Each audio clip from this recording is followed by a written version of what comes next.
Hi mga mahal, ang ating topic ngayon na tinatanong ni Jonathan. Ang tanong niya ay, Ma'am, hindi ba masamang kumain o lumunok ng gata ng isang babae habang kinakain yung kanyang bulaklak? So yan ang ating pag-uusapan for today's video. Interesado ka bang malaman kung ano ang sagot? Please keep on watching. Pero bago yan, kung bago ka pa lang sa akin channel, please consider to like this video and subscribe my channel.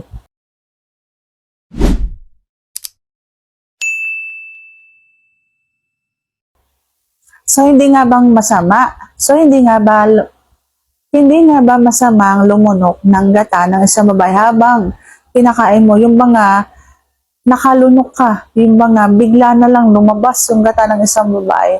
Ang sagot ay hindi.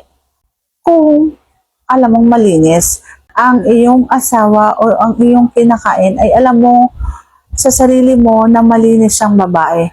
Yung hindi kung kani-kaninong ang sinasawsaw sa kanyang bulaklak.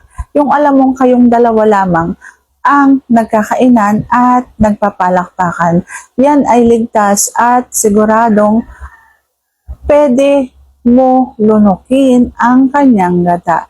Pero kung halimbawa na mga nakita mo lang sa kung saan-saan, wag na wag mong kakainin kasi siguradong makakakuha ka ng sakit kasi siguradong mabilis lang din siyang makalabit ng iba.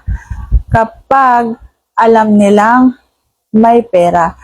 Yung bang may mga babae nga, kahit 300 lang, pumabayad na. Ayan, may nakita kasi akong mga babaeng ganon, na kahit 300 pesos pumabayag na. Diyos ko, kung ang iyong kakainin ay alam mong malinis naman, so hindi yan masama. Ang gata kasi ng isang babae o ng isang lalaki ay merong nakahalong mga bitamina.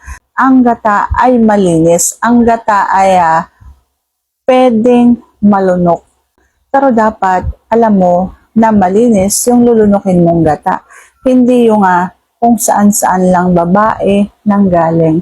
O kaya naman kabaliktaran kung saan-saan lang ng lalaki na hindi mo alam kung sino-sinong babae ang tinutusok. Dapat marunong tayong kumilates ng tao, ng babae o ng lalaki bago natin kakainin at lulunukin. So sana nasagot ko ng tama ngayong tanong. If you like this video, please consider to like this video and subscribe my channel. Thank you for watching. See you on my next vlog.